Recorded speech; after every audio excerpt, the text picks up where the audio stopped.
Pero un versículo más adelante que nos narra en forma paralela, nos narra el libro de Crónicas, capítulo 10, del 1 al 13, de igual nos narra. Pero el 13 del libro de Primera de Crónicas, capítulo 10, versículo 13, no sé si lo puedes poner. Miren lo que dice. Y vamos a leer, porque hemos leído el resumen cómo muere Saúl, pero aquí nos va a decir, parece otra cosa. Escuchen, escuchen lo que dice. Dice así: así murió Saúl. ¿Por qué muere? Por su rebelión con que prevaricó contra Jehová, contra la palabra de Jehová, la cual no guardó, y porque consultó a una divina y no consultó a Jehová. Por esta causa, ¿quién lo mató? ¿Se dan cuenta? El espectador nos cuenta una cosa, la batalla arreciaba y mueren sus hijos y él, pero aquí nos dice otra cosa. Era la voz del profeta, la voz del profeta, la voz del escritor y palabra de Dios que estaba diciendo: por esta razón murió Saúl. ¿Por qué? Tres cosas nos dice. Por tres cosas. Fue rebelde, se rebeló contra el Señor. Segundo, prevaricó contra la palabra de Dios. ¿Qué cosa es prevaricar? Poner mi palabra antes que la palabra de Dios. O sea, poner mis palabras, mis estatutos, mis dogmas antes que la palabra de Dios. Y tercero,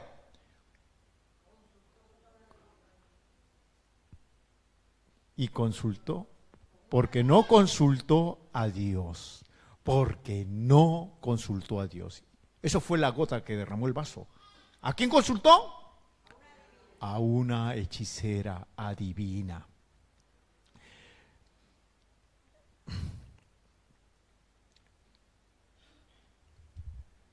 El rey Saúl, vamos a hablar un poquito de él. El rey Saúl. ¿Fue un hombre idóneo para el reinado? Miren lo que cuenta la Biblia en las actitudes de como persona cuando fue elegido rey. A los ojos tuyos y el mío, ¿cómo era? Lo dice en 1 Samuel capítulo 9, versículo 9. Había un varón benjamín, hombre valeroso, el cual se llamaba Cis, hijo de Abiel, dice, hijo de Seror, hijo de Becorat, hijo de Alfía, hijo de un benjamita, y tenía él un hijo que se llamaba Saúl, dice, antes de que lo eligieran rey. Joven, hermoso. Uy, las chicas hubieran caído. Dice, entre los hijos de Israel no había otro más hermoso que él. De hombros arriba sobrepasaba a todos, a cualquiera del pueblo, dice. O sea que Saúl era, a ojos de los hombres, alto, como el rey Felipe. ¿Han visto al rey Felipe? Cuando, el que se para a él un poco que le da vergüenza, porque es que lo ve tan grande, ¿cierto? Se pasan, le dan la mano nomás y pasan algunos. Pues la presencia de Saúl, la presencia de él, era una persona, dice, aquí dice, y no había joven tan hermoso como él en Israel. A los ojos de los hombres tenía la presencia para ser rey. A los ojos de los hombres espirituales, Saúl recibió el Espíritu Santo. La presencia del Espíritu Santo habitó en él. Eso lo vemos en 1 Samuel 10:10. Y cuando llegaron allá al collado de la compañía de los profetas que venía a encontrarse con él, y el Espíritu Santo de Dios vino sobre él con poder. Y el Espíritu Santo de Dios vino sobre él con poder. O sea que hasta ese momento el Señor estaba respaldando su reinado y profetizó entre ellos. Eso lo dice en 1 de Samuel 10:10.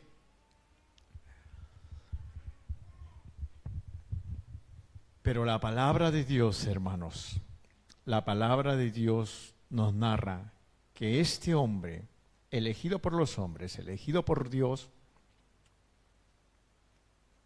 hizo 3 cosas que no le agradaron a Dios. Fue rebelde, prevaricó contra la palabra de Dios, no obedeció su palabra y no consultó al Señor. Y esta mañana vamos a hablar del punto, la caída más grande de Saúl, que fue no consultó a Dios. Llega un momento, hermanos, que él tiene esta batalla, pierde. Nosotros lo entendemos así, pero la Biblia nos narra que porque pecó, prevaricó, se rebeló y consultó a una hechicera. ¿Qué cosa había sucedido? ¿Qué cosa es una persona cuando no consulta al Señor? Cuando ya no consultas al Señor, cuando una iglesia no consulta al Señor. ¿Qué sucede? Había perdido el temor de Dios. Cuando una familia, una iglesia, hermano, tú y yo perdemos el temor de Dios, esto es mejor decir, apaga todo y vamos. Vámonos ya. Todo está finiquitado. Se viene el final, aunque no lo veamos ahora, pero el proyecto que empezamos, la labor que creemos que va a ir adelante sin Dios, será una ruina sin Él. Alguno podrá decir, hermano Carlos, pero es que yo sé cómo llevarlo, yo tengo la experiencia, yo sé cómo hacerlo. Hay muchos tutoriales en YouTube, es cierto, mucha inteligencia artificial. ¿Quién no tiene un móvil? Mucho conocimiento hay en el mundo, ¿es cierto? ¿Para qué necesito consultar? Si hay mucho conocimiento. ¿Cómo poner un estante? Busca por Google. ¿Cómo hacer esto? Buscas. ¿Cierto o no es cierto? Pero sabes una cosa, el Señor quiere que tú le consultes. Estoy triste, desorientado. Buscas en inteligencia artificial. Estoy triste, desorientado. En vez de leer la palabra, en vez de consultarle a Dios. Quiero novia, quiero novia. Voy a buscar en inteligencia artificial. ¿Sabes qué cosa? Este es un tiempo de mucho conocimiento. Hay personas muy cultas. ¿Es cierto o no es cierto? Mucho conocimiento se ha expandido. Como dice el profeta Daniel, la ciencia se multiplicará. Hay mucho conocimiento. Pero yo te voy a decir algo. Para poder aplicar ese conocimiento, tú necesitas sabiduría. Para aplicar conocimiento que tú tengas, porque pues tú puedes tener, hermano, el manual de instrucciones, el conocimiento necesario, pero si no hay sabiduría, viene el mueble de IKEA y armas el mueble al revés.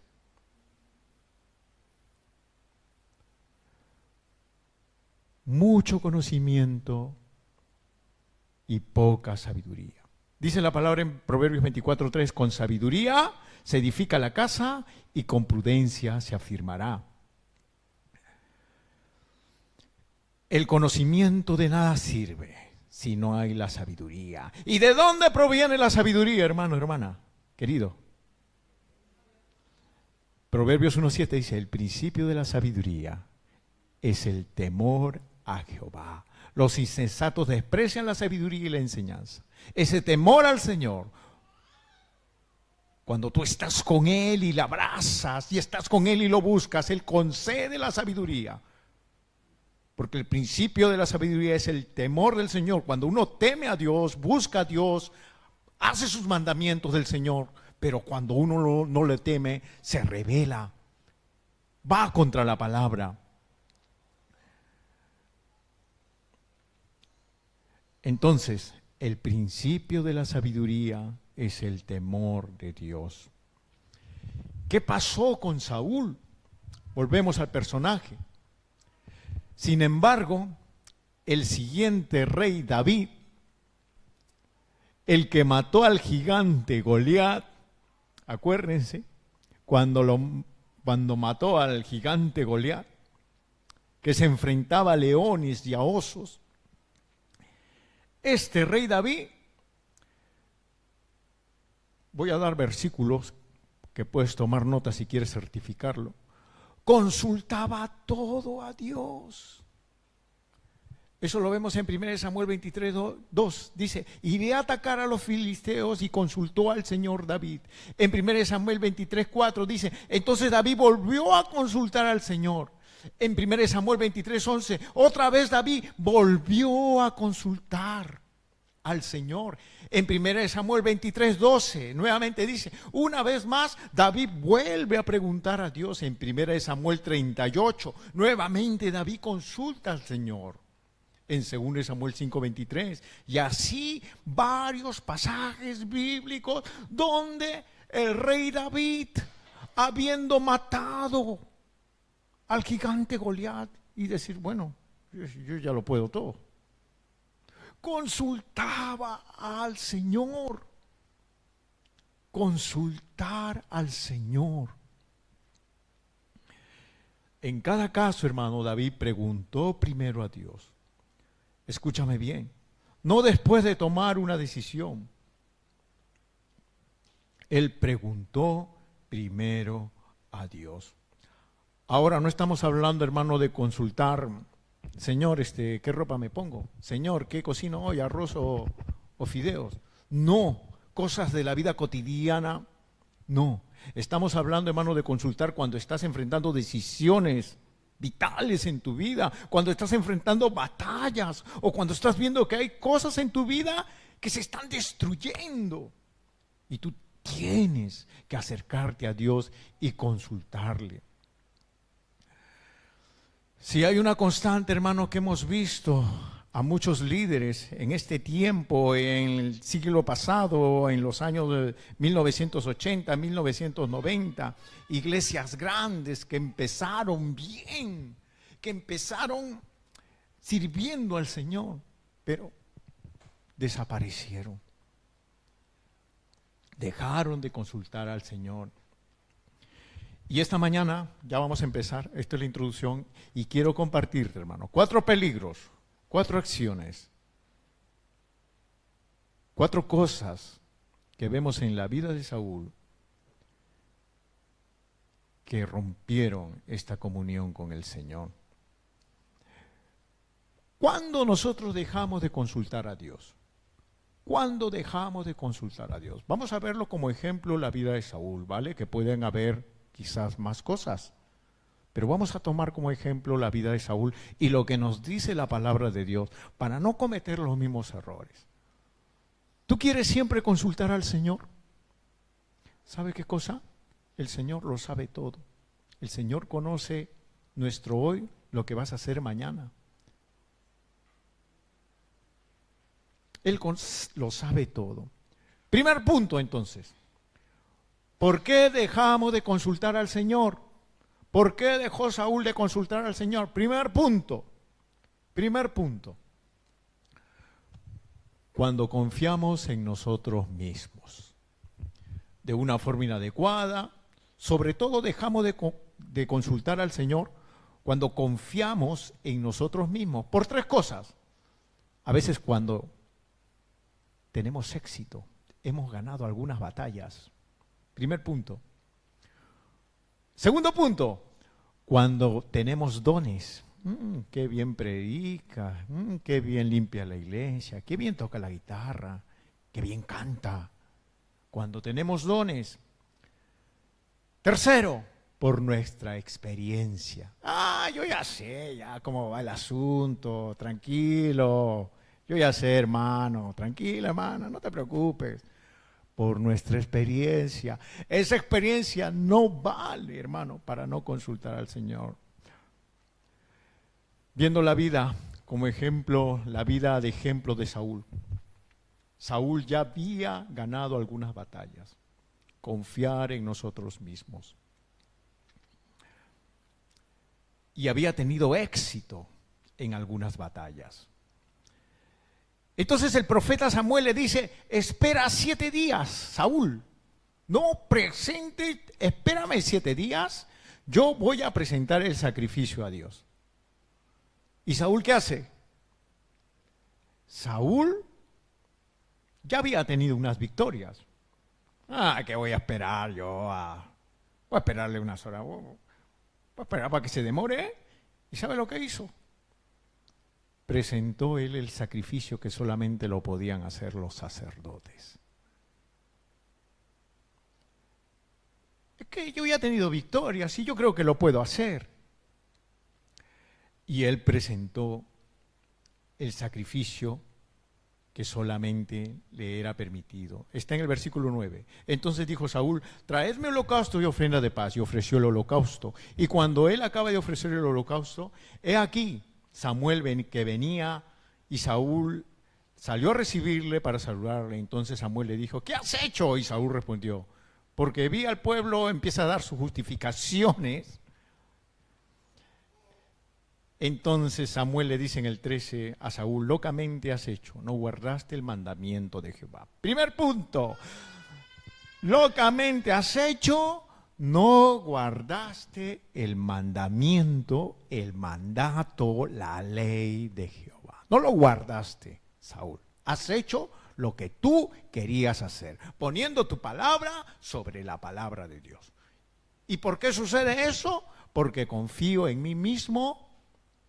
Empiezo a confiar en mí mismo, yo ya lo puedo, ya he tenido algunas victorias y confío en mí mismo por el éxito que he tenido. Hay que tener cuidado, hermanos, con el éxito. Eso puede ser algo muy peligroso si nos lleva a no depender de Dios. Puedes llegar a confiar más en tu éxito que confiar en Dios. El éxito y la victoria, hermano, escúchame bien, no es una licencia para hacer lo que a mí me da la gana, sino que es un recuerdo. Eso tiene que ser un recuerdo constante de cuando tú tuviste éxito. ¿Quién te ayudó? Dios. Eso le pasaba a David. David mató al gigante Goliat, pero él decía, mía, no es la batalla ¿de quién es? Del Señor. Entonces, cuando tú digas, he tenido éxito y gracias a mí, gracias a mi prudencia, a mi sabiduría, soy lo máximo aquí. No, cuando tú tengas una victoria, ¿a quién le tiene que dar gloria? Gracias, Señor, porque me ayudaste. Gracias, Señor, porque no fue confiar en mis actitudes. Gracias, Señor, porque tú, Señor, me proveíste. Tú, Señor, me diste la sabiduría para que en el examen saliera aprobado y pudiera entrar a ese trabajo. De parte tuya, Señor. El éxito es muy peligroso cuando empiezas a aplicar y empiezas a confiar en ti mismo. Segundo punto, de este mismo punto, cuando confiar en nosotros mismos, cuando tienes dones. Los dones pueden hacer que tú dejes de depender de Dios. Podemos estar, hermanos, dice, hasta enamorados de nuestro propio don. Uy, en esa iglesia hay una buena alabanza. Uy, en esa iglesia se predica bien la palabra de Dios. Y no reconocen cuando la unción quizá ya desapareció de la iglesia. Una pregunta, hermano, una pregunta. ¿Desearías tú presencia de Dios antes de ver que también puede ser un buen grupo de alabanza, unas voces preciosas? ¿Qué decíamos? La presencia del Señor, la presencia de Dios. Dice la palabra de Dios en 1 Samuel 16:14, que el espíritu se fue de Saúl y Saúl no se dio cuenta que la presencia de Dios ya no estaba con él. Un don, si es bueno, Un don, si es bueno, una buena voz, un buen coro, una buena prédica, puede ser bueno y llenar iglesias y puede entretener a la multitud, escúchame bien, pero solo la unción rompe cadenas de esclavitud. Es decir, tú puedes venir atraído por la música, por el don de los músicos, atraer mucha gente, pero cuando no hay unción, hermanos, las personas se van vacías. Pero cuando hay unción, esas personas cargadas, esclavizadas por el enemigo, rotas, que vienen con un peso en la espalda que el enemigo, el mundo, el diablo han puesto en ellos. Cuando hay unción, la unción rompe el yugo, hace que esas personas sean libres. Y esto es clave, hermano, en toda iglesia, en tu casa. Así que muchas veces, hermano, nuestros dones también, primero hemos visto el éxito, nuestros dones y talentos pueden cegarte y necesitas buscar a Dios. Tercer punto que le pasó a Saúl, decir, mi experiencia. Ya tengo experiencia, hermano, no te preocupes, ya tenemos experiencia aquí. No es que ya sé, ya tengo, ya conozco las cosas. Hermano, ¿sabes qué cosa? La experiencia de las iglesias, la experiencia del creyente a veces le deja a él, le priva de consultar a Dios, porque deciden no consultar a Dios. Había una iglesia en mi país, la iglesia de mi tío abuelo. Yo era jovencito, era adolescente, me iba a visitarlo y él me llevaba a su iglesia. Era una iglesia que consultaba al Señor, que había presencia de Dios en esa iglesia.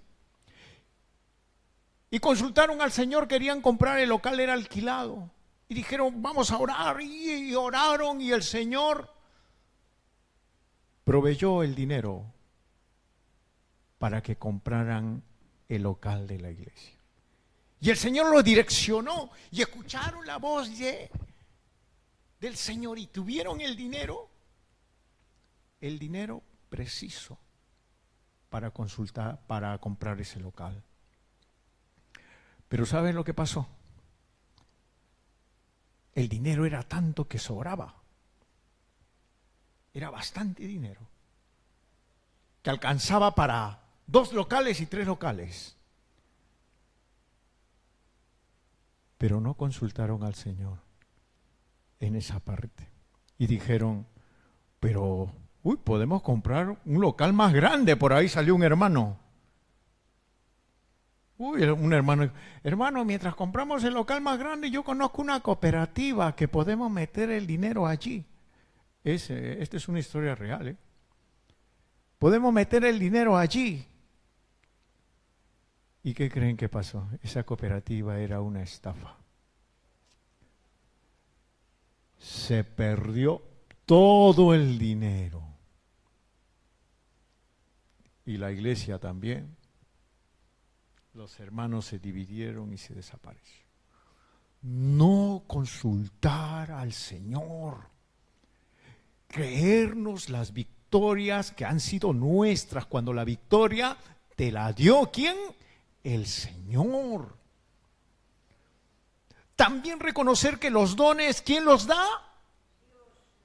Dice, Él dio dones a los hombres, dice los salmos. Entonces tú tienes a quién que dar gloria. Al Señor. De Él provienen los dones.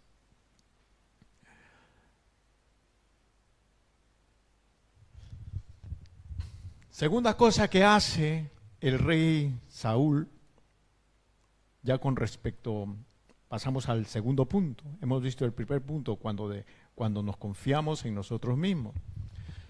Y el confiar en nosotros mismos incluía cuando confiamos en nuestros dones, en nuestros éxitos pasados, en nuestra experiencia. Segundo punto, una falla de Saúl, la falla esta de Saúl, cuando buscamos la aprobación de los hombres. Estamos más pendientes de agradar a las personas y nada te va a hacer alejarte más rápido de Dios que buscar la admiración o la aprobación de la gente. ¿A quién debes agradar? A Dios. Pero cuando tú buscas agradar a las personas,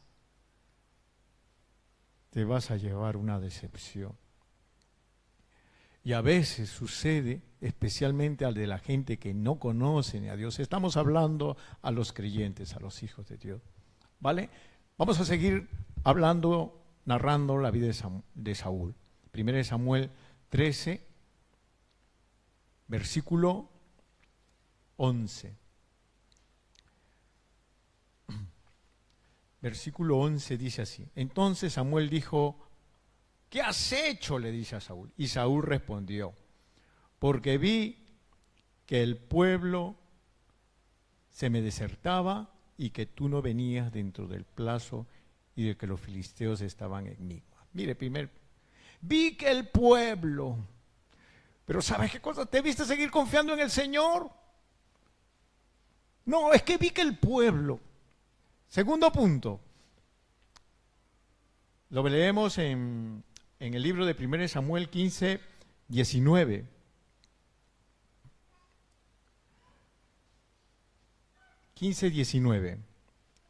Dice, ¿por qué entonces le dice el profeta Samuel?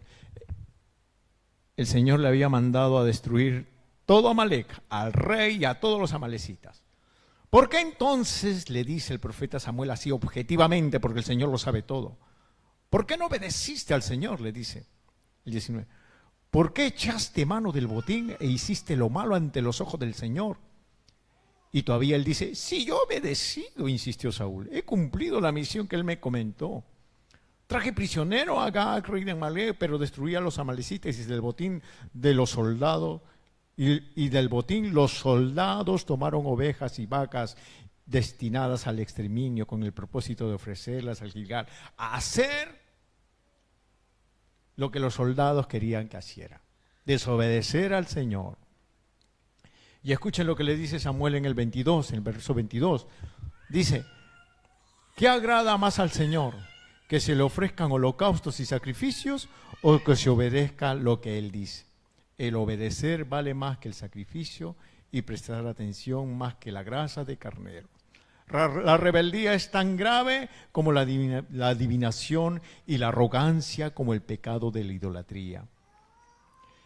El que dice, y como tú has rechazado la palabra del Señor, Él te ha rechazado como rey. ¿Cómo le dice el profeta Samuel? Al hacer esas cosas, tú has rechazado la palabra del Señor. Tú has rechazado la palabra del Señor.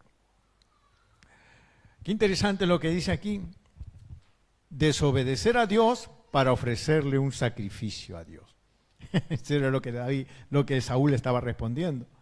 Desobedezco para ofrecer un sacrificio a Dios. Voy a desobedecer para ofrecer un sacrificio a Dios.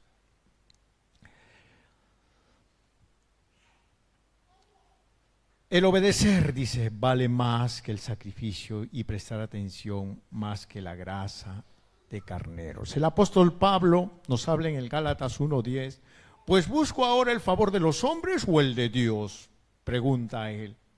¿Qué buscas tú, el favor de los hombres o el favor de Dios? ¿O trato de agradar a los hombres? Dice. Pues si todavía agradara a los hombres, no sería siervo de Cristo. ¿Qué cosa nos dice aquí? El querer agradar a los hombres es lo que nos inhabilita, hermano, y nos impide ser siervos de Dios. Tenemos que buscar el agradar a Dios antes que a los hombres. Puede suceder, hermano, estar en una iglesia o lo que nosotros edifiquemos, donde no consultamos a Dios y lo único que queremos es agradar a la gente. No estás en una iglesia si quieres agradar a la gente nada más, estás en un servicio de entretenimiento, pero aquí en casa de oración, hermano, buscamos la voz de Dios, queremos su presencia. No dejemos de consultar a Dios. Lo que Dios dijo, eso tenemos que ir. Y tenemos que hacer lo que Él dice. Tercer punto, dejamos de consultar a Dios porque perdemos el temor de Dios. Dejamos de consultar a Dios porque perdemos el temor de Dios. Eso hace que el pecado endurezca nuestros corazones. Saúl se vio tan desesperado que llegó un momento que en vez de consultar a Dios, ¿a dónde fue a consultar? A la divina de Endor. Saúl tiene un evento en el mundo espiritual, incluso consulta con los muertos, hace llamar a un muerto. Y ocurre una situación como de terror, consulta a una divina. Tú sabes, hermano, qué locura ya es eso. Se aleja cada vez más, se hunde cada vez más y parece que esa fue la gota que colmó el vaso. Te pregunto esta mañana, ¿él pudo haber alcanzado el perdón? Él pudo haber alcanzado el perdón. Pero decía cuando venía el profeta Samuel, decía, no, es que el pueblo, no, es que esto, ¿sabe qué cosa? Tranquilamente, yo tengo la culpa, perdóname. Perdón, Señor. Y le decía, no, contra tu Dios, le decía. No. No, es que el pueblo, no, es que desertaban, no, es que yo lo hice bien, es que no reconocía. No, es que yo lo hice bien, es que yo obedecí al Señor. Cuando el profeta le dice, es que tú has sido rebelde. No, es que yo he obedecido al Señor. Eso vemos en la vida de Saúl si lo comparamos con el rey Saúl. Con el rey David, perdón, a Saúl con David. ¿Quién pecó más? ¿David o Saúl? Los dos pecaron, ¿no? Pero a los ojos de los hombres los pecados de David son más fuertes. ¿Es cierto o no? A los ojos de los hombres, a los ojos de las personas. Uy, pero es que cometió una desobediencia que son palabras. Pero el rey David, ¿qué cosa hizo? Mató a Urías Eteo y se quedó con la mujer de Urías Eteo. O sea que asesinó, preparó un asesinato a Urías con premeditación y alevosía. Por eso a quien lo juzgaba lo hubieran sentenciado a muerte, ¿sí? ¿Cierto o no cierto? Pero el rey Saúl desobedeció. Pero ¿sabes cuál es la diferencia? Vamos a ver la diferencia. ¿Cuál es la diferencia? Dice la palabra de Dios que David tenía el corazón conforme al corazón ¿de quién? Al corazón de Dios.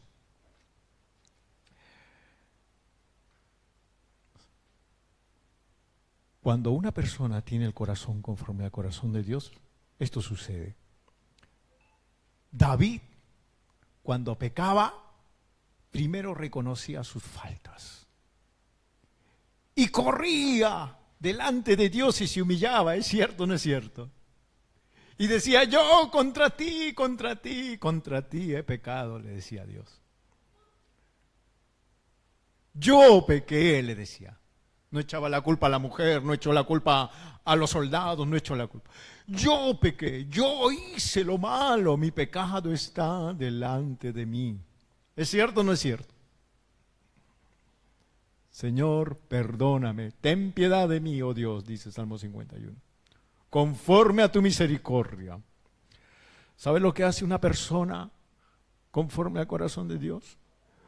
Cuando peca a un creyente, corre a Dios. Pero una persona que no es conforme al corazón de Dios, que está cauterizada por el pecado, huye de Dios, escapa. En la iglesia allá en Perú, yo servía como pastor, copastor de jóvenes, y venían personas con adicciones de drogas, de alcoholismo, y se convertían al Señor, muchos de ellos, pero algunos recaían. Hay uno que me acuerdo muy especial, Loco Payé le decían. Payé se llamaba la zona, pero a él lo conocían como Loco Payé. Él recibió a Cristo, pero recaía. Pero habían personas que recaían y tú lo buscabas y se escondían y lo ibas a visitar y decían que no estaban. Le preguntabas por ello y no, ya no querían saber. Pero a este loco Payén, que era un alcohólico, era porque dejó totalmente el alcoholismo. Él agarraba, llegaba domingo en la mañana, en la noche, en la tarde, que empezaba el culto a las 6 y escuchabas un llanto adelante aquí. Era muy temprano el culto. Entrábamos los hermanos y escuchábamos a alguien llorar, llorando con un llanto. Como me acuerdo de este hermano, de verdad. A veces estábamos en plena reunión y atrás escuchábamos llorar a alguien que entraba queriendo ser libre. A mí nos dolía, ¿no? A veces lo encontramos en la calle andando y con todo así, todo. A veces, perdóname, a mí no me tienes que pedir perdón, le decía Julio Calderón, se llamaba. No me tienes que pedir perdón. Perdón tienes que pedirle a Dios. Hasta que fue libre. El Señor, cuando un día viajo a Perú, lo encuentro totalmente sano. Y me dice, el Señor me ha liberado completamente, Carlos. Completamente. Ya llevo años en que no pruebo el alcohol. Cuando una persona tiene el corazón conforme al corazón de Dios, si peca, hermano, no huye. Corre ante Él, porque sabe que Él es un Dios misericordioso. Amén. Que es un Dios piadoso. Él ahora ya partió a la presencia de Dios. Su familia, en una visita me dijeron que ya partió en la presencia de Dios. Pero me ilustra bien qué cosa es un corazón. Que la mayoría ahí en el barrio decía, este morirá así, pero cuando lo vieron cambiado con su Biblia, decían, pero que totalmente cambiado, y pasaban los meses y ya no bebió, pasó años y ya no lo veían beber. Hermano, el Señor había hecho el milagro. Entonces, la diferencia entre David y Saúl es que David corría a los pies de Dios a pedir perdón. Saúl, no he hecho nada. Ahí está, le dice al profeta, pero es que yo no he pecado, yo no he hecho nada. ¿Me entienden lo que les digo, no? ¿Me están entendiendo, hermano? ¿Me están entendiendo hasta ahí? Si hay alguna duda. Último punto, para acabar. Cuarto punto, y este es importante, por favor, mujeres, anoten, tomen nota. El cuarto punto de la vida de Saúl, tomen nota, por favor, esto es importante. La condición de tu alma, la condición de tu alma, la condición. ¿Cómo estaba la condición de su alma de Saúl? 1 Samuel 16:14 dice, el Espíritu de Dios se apartó de Saúl y le atormentaba un espíritu. Su alma estaba atormentada por un espíritu malo. Hermano, hermana, cuando las personas tienen el alma atormentada por alguna situación, quedan como inhabilitados. Ya es igual que vayan a la iglesia, que vayan a una reunión espiritual, que vayan, ayunen. A veces ya no importa ni que ores. Cuando hay un rencor, una herida, cuando hay una falta de perdón, hermano. No importa que vengas a las actividades religiosas evangélicas, no importa que hagas buenas obras, si tu alma no está bien, nada está bien. Si tu alma está herida, ¿qué puedes ministrar desde la herida? ¿Cómo puedes guiar otra vida desde la herida, hermano? ¿Cómo puedes llevar a otras personas a pastos cuando tu alma está herida? Por eso el mayor mandamiento que Jesús nos enseñó y que nos enseña es amar al Señor, tu Dios, por sobre todas las cosas. ¿Qué cosa le pasó a Saúl? ¿Qué le pasó a Saúl para que su alma estuviera herida? ¿Qué le pasó a Saúl? 1 Samuel 18 del 6 al 11. Aconteció que cuando Saúl Cuando volvían ellos, dice, cuando David volvió de matar al filisteo, salieron las mujeres de todas las ciudades de Israel cantando y danzando para recibir al rey Saúl, con panderos y cánticos de alegría y con instrumentos de música. Y cantaban las mujeres que danzaban. ¿Qué decían? Saúl hirió a sus 1000 y David a sus 10,000. ¿Y qué dice el 8? Y se enojó Saúl en gran manera y le desagradó este dicho, y dijo a David dieron 10,000 y a mí 1000. No le falta más que el reino. Y desde aquel día, dice el 9, y desde aquel día, ¿qué cosa dice? Y el 10 dice, y aconteció al otro día que un espíritu malo de parte del Señor lo tomó. ¿Estás entendiendo, hermano? ¿Estás entendiendo? Saúl sintió celo. Saúl sintió celo porque fue rechazado por el pueblo. Él no se fue contra el pueblo. Por eso, cuando hay infidelidad entre hombres y mujeres, a veces no se va contra el infiel, se agrede a la persona, a la nueva pareja del hombre o mujer. ¿Y por qué le pasó a Saúl eso? ¿Por qué? Por lo mismo que le menciono ese pasaje bíblico, para que no te pasen estas cosas. Escúchame bien, para que no te pasen estas cosas. Primer mandamiento: amarás al Señor tu Dios por sobre todas las cosas.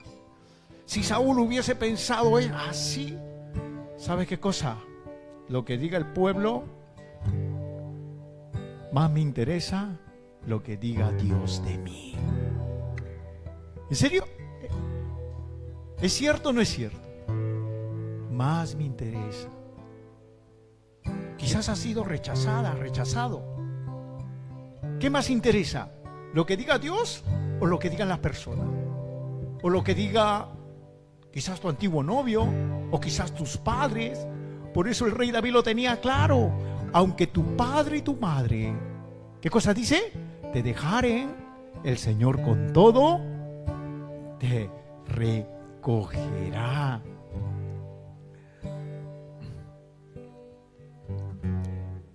Jesucristo fue probado en todo.